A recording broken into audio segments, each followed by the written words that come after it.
It all started after moving into my new house. Yeah, it's pretty cliche. Believe me, I know. But it's what happened.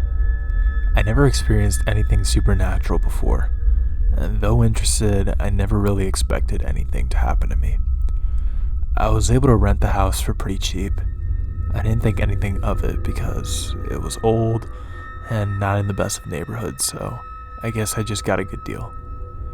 After moving everything in, things were fine for a while. I don't remember exactly when it started because it seemed so minor at the time. I'd leave a light on in the kitchen or the bathroom and come back to find it off. Honestly, I thought I was just forgetting that I turned them off already when I came back. After a while, I began to wonder and started leaving a couple lights on purpose. Sometimes nothing would happen. Sometimes I'd come back to find the lights turned off. By now I figured out that something was wrong. I wasn't really scared, but just confused. I thought maybe something was wrong with the electronics. I started leaving lights on a bit more often, because I thought I might be able to get some sign as to why they would randomly shut off. That's when it started to take another turn. The first real time I remember something crazy happening was when I left the kitchen and living room light on while I was asleep. I woke up to a deep, rumbling growl coming from the kitchen. Now, from the bedroom, you can see down the hall to the living room, and that room is connected to the kitchen. I remember waking up and thinking that there was an animal or something in my house. I looked down the hall toward the living room to see the light darken. Somebody had flicked off the light from the kitchen. Another low growl came, this time from the living room. I nearly screamed as I saw something bolt across the length of the hall opening. Then the living room light went out. I couldn't tell exactly what it was though. It just seemed like a black shadow or something. It didn't really matter. I was scared shitless. I bolted from my bed then and threw on the bedroom light, expecting something to be in this room and getting ready to come after me. Nothing. There wasn't anything in the room. I let out a low breath and then I slowly moved down the hall into the living room. Once I got to the end, I practically ran to throw the light switch there. Again, nothing. Kitchen next, and once again, nothing. I was starting to think I dreamed all of it before I went to turn off the kitchen light and stopped. Now, I was a grown man, but here I was terrified to turn off that switch. And I'll admit it, I slept with all the lights on that night. That was a mistake. When I woke up the next morning, all the lights were off again. I went to push myself out of bed and winced as my body felt sore. I pulled the sheets off to see long, red marks running down along my legs. It looked like something scratched me in the night. That terrified the hell out of me, but not nearly so much as what I saw around the house. Every light I left on was smashed. Every light bulb that was on last night was broken. Every lamp knocked over and smashed in. My breath caught in my throat as I looked around. Something was fucked up as hell here. And something tried to, do something to me. I called in for work that day and went to immediately replace all the lights. I didn't know what to do then. I thought about leaving, and I know this probably sounds stupid, this was my home. It was my first time away from my family and this was my home. I couldn't give it up. So I stayed, even as it got worse. Even though I was beginning to become terrified of the dark, I couldn't really sleep with the light on. I'd leave other lights on though, like in the hall or the living room, giving myself enough to see pretty well in my darker room. And almost every night, I'd wake up in the middle of the night to hear something growling or prowling, and the lights would shut off. I didn't want to go look. I was terrified at the thought. So I curled up in bed and prayed it never came in. One night, after this went on for a while, I had it. I bought a gun and turned on every light in the house. Then I sat down in the middle of the living room with my gun in my lap and a baseball bat sitting next to me. I waited. There was nothing at first for a long time. At around 2 in the morning, I began to hear it. Oddly, it was behind me. I turned and peeked toward the hall and could hear the familiar growl. I swallowed and held my gun in one hand and the bat in the other and slowly began to step around to get a better view of the bedroom. As I began to get a view of my bed, I heard a loud thump, followed by an inhumane roar. I, being the brave man I was, jumped back and away from the hallway. I wanted to end this all, but dear God, I didn't want to deal with that thing. I could hear tearing and smashing, and I don't know how I caught it, but I did manage to hear an audible click, and then nothing.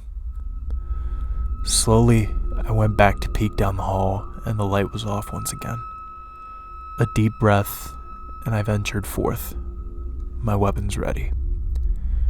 When I came to my bedroom and flicked the light back on, I gasped.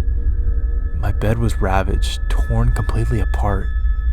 It was like some animal had jumped into it and just started ripping it to shreds.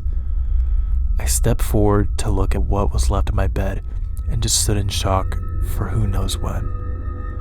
It wasn't until I heard the sound of a familiar growl that I turned around.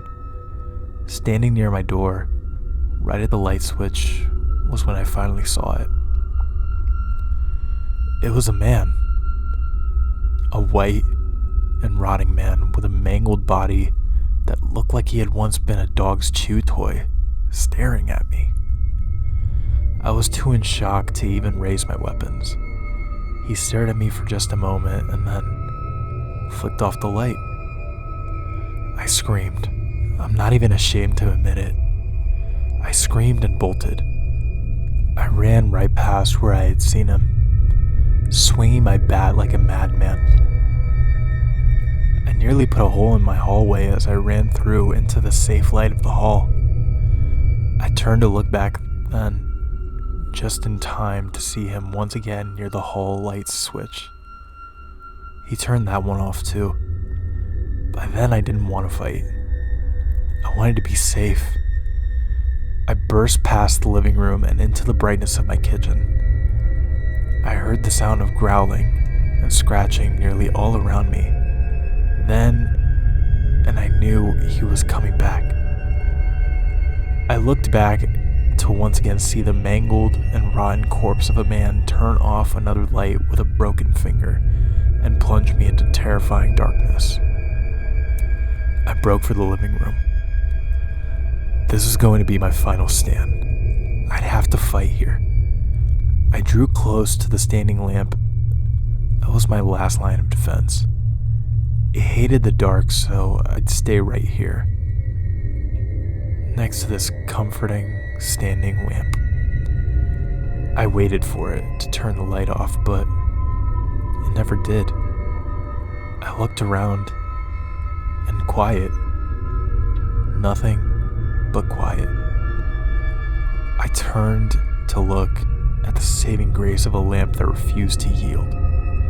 I started to find myself laughing, a crazy but alive laugh, and I thought I'd finally be okay. I stepped closer, and I swear I almost hugged that lamp, until I saw it. I heard the growl first coming, not from behind me, but in front, from that lamp. My eyes widened, and I stared at the light of the lamp. It intensified. I stumbled back, and I don't know what happened, but I think I tripped on something. I just know I found myself flat on my back staring up at that bright, intense light. It wasn't comforting any longer, just hot and heavy. I thought it was going to burn me away. And then it came. I I don't have words to describe what poured from that lamp's light. It was hideous, twisted, and filled with rage. I know I'll never forget those eyes, though. Bright, hot, and white. 2 glowing circles of pure malice. It hated me. It hated everything about me, and not just me. It hated all of us. Every human being. But it was stuck here, and it would lash out what it could. Me? I don't know how I knew this, but I just knew. I lunged for me and prepared myself for a painful death. Click. The lights went out. Once again came darkness. Sweet, quiet, relaxing darkness. I stayed on the ground for a long moment, letting my eyes adjust as I kept my gaze fixated on where my standing lamp was. As the seconds passed, I could start to make him out. The mangled man standing by the lamp, one torn hand upon the switch as he looked down at me. I understood then. I understood what it all meant. Everything that happened. The man pulled his hand away from it, and then pointed a mangled finger toward it before, very clearly shaking his head from side to side. All I could find myself doing was nodding. He wasn't the one trying to harm me. All this time, all those instances, he was trying to protect me. That creature could only come out in the light. And this mangled man had been trying to keep me safe. He didn't want someone else to repeat his mistakes. I moved out the very next day and never looked back. Whatever it was confined to that house, and so far, nothing has come at me from another light source. However, that thing will always stick with me in my mind. Every night, I made a habit of wandering around my house, making sure every light is off, every curtain is closed, and made sure to plunge myself in quiet, comforting, and safe pitch darkness. Sleep tight, everybody.